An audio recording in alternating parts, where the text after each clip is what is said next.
చూపించే స్వభావంతో Let కాదు. us turn to the gospel according to John 8th chapter and verse 12. యోహాను సువార్త 8వ I అధ్యాయం. am the light of this world, and whosoever follow him, who is light, will never walk in darkness, but shall have the light of life.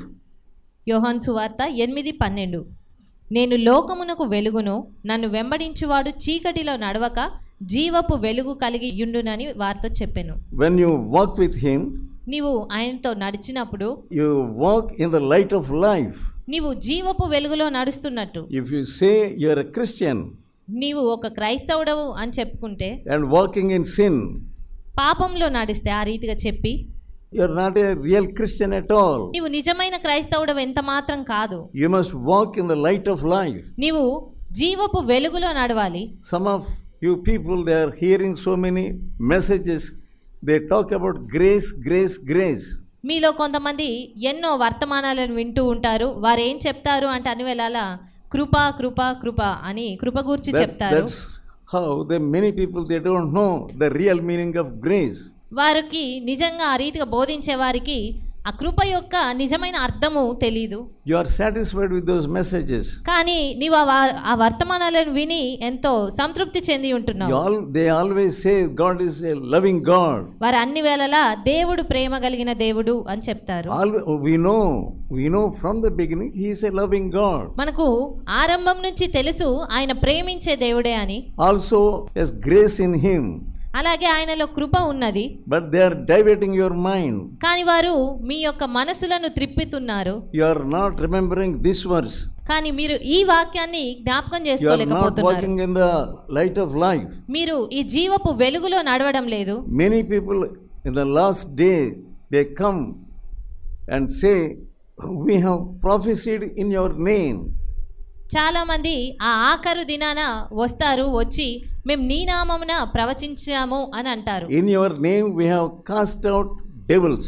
నీ నామమున మేము దయ్యములను వెళ్ళగొట్టాము. We did many wonders. మేము ఎన్నో అద్భుతాలు చేశాము. We did this and that. మేము ఇది చేశాము, ఆ కార్యం చేశాము అంటారు. But what will Jesus say? కానీ యేసుక్రీస్తు ఏం చెప్తారు ఆ దినాన? Matthew 7th chapter మత్తయి సువార్త 7వ అధ్యాయము and verse 23.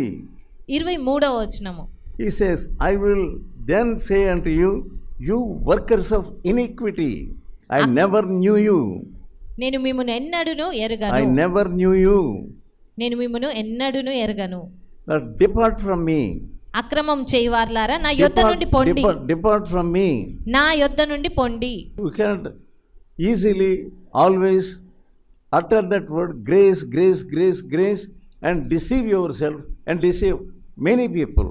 అందును బట్టి మీరు అన్ని వేళలా ఈ రీతిగా కృప కృప అని పలుకుతూ మిమ్మల్ని మీరు మోసం చేసుకోవద్దు, ఇతరులను మోసగించవద్దు. You will be attacked by darkness. నీవు చీకటి చేత బంధింపబడతావు. You are not delivered from seeing ugly movies. నీవు ఇంకా కూడా అపవిత్రమైన సినిమాల నుంచి విడుదల పొందలేదు. You did not enjoy the deliverance from the power of the Lord Jesus. నీవు యేసుక్రీస్తు యొక్క శక్తిని బట్టి ఇంకా పూర్తి విడుదలను కూడా నువ్వు You have అనుభవించలేదు. not experienced the power of Holy Ghost. పరిశుద్ధాత్ముని యొక్క అనుభవం అనేది నీకు ఇంకా లేదు. You are just deceiving yourself. కేవలం నిన్ను నీవు మోసగించుకుంటున్నావు. You are going towards destruction. నీవు నాశనానికి ఎదురుగా వెళ్తున్నావు. The book of Hebrews, హెబ్రీయులకు రాసిన పత్రిక 5th chapter 5వ అధ్యాయము and verse 9. Being made perfect, he became the author of eternal salvation unto all of them that obey him. హెబ్రీయులకు రాసిన పత్రిక 5వ అధ్యాయము 9వ వచనము. మరియు ఆయన సంపూర్ణ సిద్ధి నొందినవాడై మెల్కీసెదెకు క్రమంలో చేరిన ప్రధాన యాజకుడని దేవుని చేత పిలువబడి తనకు విధేయులైన వారికి అందరికీ నిత్య రక్షణకు కారకుడాయెను. He will save them who obey him. ఆయనకు ఎవరెవరైతే విధేయులై ఉన్నారో వారిని రక్షించాడు You ఆయన. are still speaking lies, నీవు ఇంకా అబద్ధాలు ఆడుతూ ఉన్నావు. still living in sin. నీవు ఇంకా పాపంలో జీవించే ఉంటున్నావు. You have not left your affairs. నీ యొక్క సంబంధాలని కూడా నువ్వు ఇంకా విడిచిపెట్టలేదు. You are so bold enough with the devilish boldness. You are going deep and deep into sin. నీవు ఎంతో ఇంకా ఇంకా పాపంలో లోతుల్లోనికి వెళ్ళిపోవడానికి ఆ సాతానుకున్న ధైర్యం కలిగి ఉంటున్నావు. Thinking that God is love. దేవుడు ప్రేమ కలిగి ఉన్నాడు కదా అని తలస్తూ ఉన్నావు. He loves me. ఆయన నన్ను ప్రేమిస్తున్నాడు, That is why He is keeping me. అందుకొరకే కదా నేను ఇంకా జీవించే ఉంటున్నాను, కాపాడబడుతున్నాను అని You are the తలస్తున్నావు. child of the devil, కానీ నీవు అపవాది సంబంధివి, అపవాది walking కుమారుడు. in darkness నీవు చీకట్లో నడుస్తున్నావు. and unnecessary, always thinking about grace and believing those who are preaching about grace and deceiving people.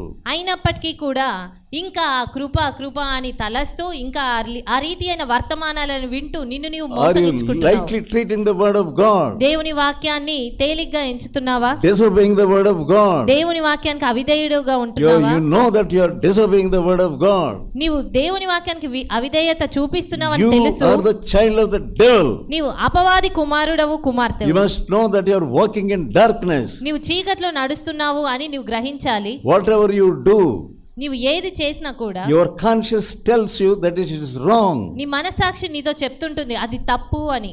You are refusing the voice of your conscience. నీ యొక్క మనస్సాక్షి చెప్పేటువంటి ఆ స్వరాన్ని నీవు దాన్ని అణిచివేస్తూ You, ఉన్నావు.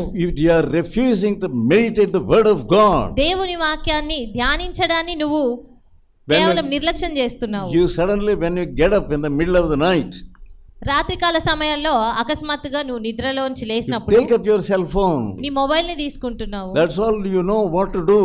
You call somebody.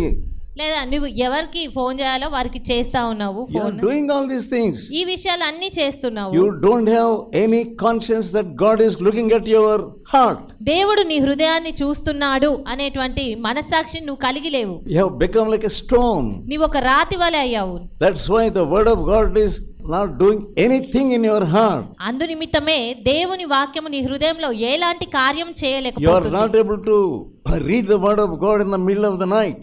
రాత్రికాల సమయాల్లో నువ్వు దేవుని వాక్యాన్ని చదవలేకపోతున్నావు. You have to meditate the word of God. దేవుని వాక్యాన్ని ధ్యానించాలి. That's what the first Psalm 1 says. అది కీర్తన 1వ అధ్యాయంలో మనం చూస్తున్నాము. You have to meditate the word of God. Blessed is the man that walketh not in the counsel of the ungodly. దుష్టుల ఆలోచన చొప్పున నడవని వ్యక్తి ధన్యుడు అని వాక్యం సెలవిస్తుంది. Instead, you are sitting and conversing with the people who are so unclean. దానికి బదులుగా నీవు ఆ యొక్క అపవిత్రమైన విషయాల గురించి మాట్లాడుకుంటున్న వారితో కూర్చుంటున్నావు, మాట్లాడుతూ You ఉన్నావు. are sitting with those people. నీ వారితో The కూర్చుంటున్నావు. word of God says clearly you should not sit with them. దేవుని వాక్యం స్పష్టంగా నీవు అలాంటి వారితో కూర్చోవద్దు అని చెప్తుంది. But you are sitting. కానీ నువ్వు కూర్చుంటున్నావు. You don't have the fear of God. నీకు దేవుని భయం ఎంత మాత్రం You are లేదు. standing with those persons. You are following those persons. నీవు ఆ అట్టి వ్యక్తులను వెంబడిస్తూ ఉన్నావు. You are bound by the devil. నీవు సాతాను చేత బంధింపబడి ఉన్నావు. At least now when you are hearing this word, కనీసం ఇప్పుడైనా ఈ వాక్యం వింటున్నప్పుడు you must know that you cannot escape the judgment of God. నీవు దేవుని తీర్పును తప్పించుకోలేవు అని జ్ఞాపకం ఉంచుకో. That is why stubbornness has taken hold of you.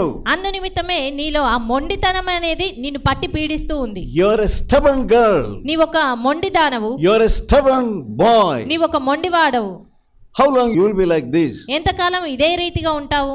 How long you want to embrace sin without any fear of God? దేవుని భయం లేకుండా ఎంతకాలము పాపాన్ని కౌగిలించుకొని ఉంటావు? You think he is a long-suffering God, long-suffering God, long-suffering God. నీవు ఏమనుకుంటున్నావు అంటే దేవుడు దీర్ఘశాంతం కలిగిన దేవుడు కదా అంటున్నావు. On the top of that, you are judging others also. అందు నిమిత్తమే ఇక్కడ దేవుని వాక్యం చెప్తుంది, కానీ దాన్ని గ్రహించకుండా దానికి బదులుగా నువ్వు ఇతరులను తీర్పు తీరుస్తూ You ఉన్నావు. are quarreling with the others. నీవు ఇతరులతో గొడవ You పడుతూ are ఉన్నావు. shouting at others ఇతరుల పైన అరుస్తున్నావు. instead of knowing your own heart. నీ హృదయాన్ని నీవు గ్రహించడానికి బదులుగా Instead of coming into the knowledge of Christ. దేవుని యొక్క తెలివి జ్ఞానమును కలిగి ఉండడానికి బదులుగా Instead of kneeling down and praying for mercy, ఆయన ఎదుట మోకాళ్ళుని ఆయన కృప కొరకు వేడుకోవడానికి బదులుగా you are trying to forget the long suffering of Jesus. నీవు యేసుక్రీస్తు యొక్క దీర్ఘశాంతాన్ని మర్చిపోవడానికి చూస్తున్నావు. You are forgetting the mercy of Jesus. ఆయన కృపను నువ్వు మర్చిపోతూ ఉన్నావు. You are still going deep into sin. ఇంకా నువ్వు పాపములో ఇంకా లోతులోనికి వెళ్ళిపోతున్నావు. God is warning you. దేవుడు నిన్ను హెచ్చరిస్తున్నాడు. This is the right time to understand your own heart. నీ హృదయాన్ని నీవు గ్రహించడానికి ఇదే సరి అయిన సమయము అని, to humble yourself, నిన్ను నీవు తగ్గించుకోవడానికి కూడా,